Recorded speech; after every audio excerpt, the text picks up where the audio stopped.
Hello दोस्तों, जय हिंद। आप सभी का फिर से एक बार स्वागत करते हैं अपने चैनल पर। आज हम बात करने वाले हैं भारत के अंतर्राष्ट्रीय अफेयर्स, इंटरनेशनल अफेयर्स के पॉलिटिक्स के बारे में।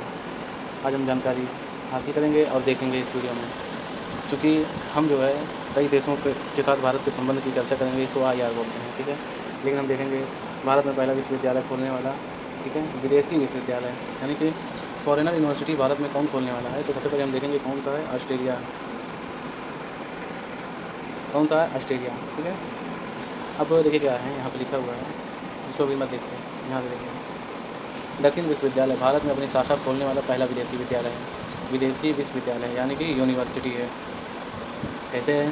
3 मार्च 2023 को ऑस्ट्रेलिया के विश्वविद्यालय दक्षिण यूनिवर्सिटी को भारत में अपनी अंतर्राष्ट्रीय शाखा खोलने की मंजूरी प्राप्त हुई, यानी कि उसको परमिशन मिल गई कि अब भारत में वो अपनी शाखा खोल सकता है। दक्षिण विश्वविद्यालय, ठीक है, ऑस्ट्रेलिया का विश्वविद्यालय है जो कि अपनी फॉरेनर ब्रांच इंडिया में खोलेगा। और उसको कहाँ पे खोला जाएगा? यह है गुजरात में गांधीनगर में खोला जाएगा, ठीक है। ये गुजरात में गांधीनगर में खोला जाएगा। ये भारत में किसी विदेशी विश्वविद्यालय को दी गई पहली परमिशन है और कोई पहला विश्वविद्यालय खुलने जा रहा है। आगे क्या है? भारत भूटान के साथ संबंध। क्या संबंध है भैया? बुलेट पॉइंट में दिया हुआ है। 3 नवंबर 2023 को 23 के मध्य भूटान नरेश जिग्मे खेसर नामग्याल वांगचुक ने भारत की आधिकारिक यात्रा संपन्न की थी। इस यात्रा के दौरान उन्होंने दिल्ली के अतिरिक्त असम, महाराष्ट्र का दौरा किया था। दिल्ली तो आए थे, असम और महाराष्ट्र का भी दौरा किया। 3 और 5 अप्रैल 2023 को 3 से 5 अप्रैल के मध्य 2023 में भूटान नरेश भारत की आधिकारिक यात्रा पर आए थे, ठीक है। उल्लेखनीय है भारत भूटान की, अच्छा इसके पहले भी आ चुके हैं ना, यहाँ पर देखिए 10 नवंबर के बीच आए। उसके बाद जो है 3 से 5 अप्रैल 2023 में पहले भी आ चुके हैं, ठीक है। अब बात हुई क्या आने का क्या मसला बना, कुछ समझौता भी हुआ या कुछ डील हुई? तो ऑब्वियस है कुछ हुआ, ज़रूर बात हुई। भारत भूटान की 13वीं पंचवर्षीय योजना में सहयोग हेतु सहमत हो गया है, ठीक है। उसकी 13वीं पंचवर्षीय योजना है, ठीक, उसमें सहयोग करने के लिए सहमत हो गया है, सपोर्ट करेगा और क्या। उल्लेखनीय है कि भूटान में भारत के सहयोग से मांग देचू जल विद्युत परियोजना 720 मेगावाट का निर्माण किया गया है, ठीक। ये परियोजना भूटान में 720 मेगावाट, ठीक है। ये एग्ज़ाम में पूछ सकता है, ठीक है, नाम पूछ सकता है। मांग देचू जल विद्युत परियोजना भूटान में भारत द्वारा स्थापित की गई, भारत द्वारा, ठीक है। आगे क्या है?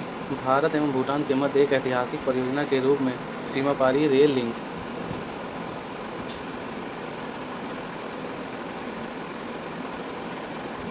ठीक है, रेल लिंक परियोजना का निर्माण प्रस्तावित है, ठीक है।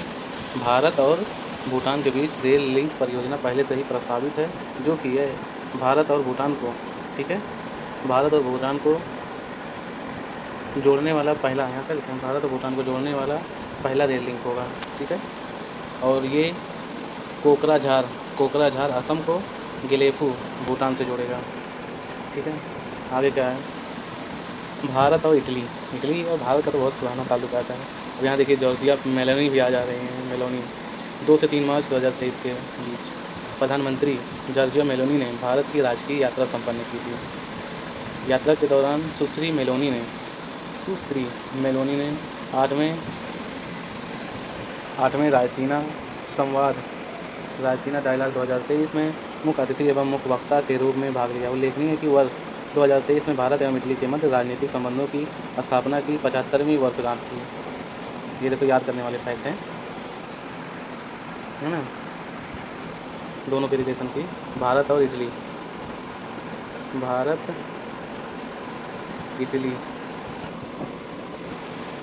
यात्रा के दौरान दोनों देशों के प्रधानमंत्री ने भारत इटली के संबंधों को राजनीतिक भागीदारी के स्तर पर उन्नत करने का निर्णय लिया है।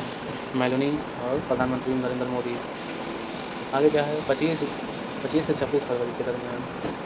अब यहाँ पे ये तो बात हो गई, इटली की बात हो गई, ठीक। अब यहाँ पे हम बात कर रहे हैं भारत और जर्मनी। ये जो है इंटरनेशनल अफेयर्स ही हैं, ठीक है। भारत का और देशों के साथ कैसे राजनयिक संबंध है, किस तरीके के समझौते हैं, क्या डील है, यही सब चीज़ें हैं। ठीक, आगे क्या है, 25 से 26 फरवरी 2023 को जर्मनी के चांसलर ओलाफ शोल्ज ने भारत की राष्ट्रीय यात्रा संपन्न की थी। भारत यात्रा पर 25 फरवरी को नई दिल्ली पहुंचने के बाद उन्होंने 26 जनवरी को बेंगलुरु का दौरा किया था। वर्तमान भूमिका क्या है, जर्मन चांसलर श्री शोल्ज की यह पहली भारत यात्रा थी। ठीक है, ये उनकी पहली भारत यात्रा थी। 2012 में हैम्बर्ग शहर के मेयर के रूप में भारत आए थे, इससे पूर्व। ठीक है, साथ ही यह वर्ष 2011 में हाल द्विवार्षिक अंतर सरकारी परामर्श तंत्र के शुरू होने के बाद से किसी जर्मन चांसलर की पहली भारत यात्रा थी। मतलब 2011 के बाद से किसी जर्मन चांसलर की हैम्बर्ग शहर के मेयर चांसलर की पहली भारत यात्रा थी। तो ऐसे ही है कुछ। आगे क्या है, मिस्र। भारत और मिस्र के साथ राजनयिक संबंधों को देखें। 24 से 27 जनवरी मिस्र के राष्ट्रपति अब्देल फतेह अल सीसी ने भारत की राष्ट्रीय यात्रा संपन्न की। 26 जनवरी को भारत के 74वें 26 जनवरी 2023 है दोस्तों, भारत के 74वें गणतंत्र दिवस के अवसर पर श्री सीसी मुख्य अतिथि के रूप में थे। ठीक है, आप लोगों के लिए एक क्वेश्चन होगा कि 2024 में मुख्य अतिथि कौन थे। 26 जनवरी 2024 को भारत के मुख्य अतिथि कौन थे, किस देश से बुलाया गया था, न्योता दिया गया था। आगे क्या है, ये आप लोग कमेंट में लिखिएगा। आगे, यह पहला अवसर था जब गणतंत्र दिवस के अवसर पर मिस्र के राष्ट्रपति को मुख्य अतिथि के रूप में आमंत्रित किया गया था, यानी कि इसके पहले कभी नहीं बुलाया गया था। मिस्र की सेना की एक सैन्य टुकड़ी ने गणतंत्र दिवस में परेड में भाग लिया। कह रहे हैं उल्लेखनीय है क्या है भैया, वर्ष 2023 में भारत एवं मिस्र के बीच राजनयिक संबंधों के 75 वर्ष पूरे हो गए।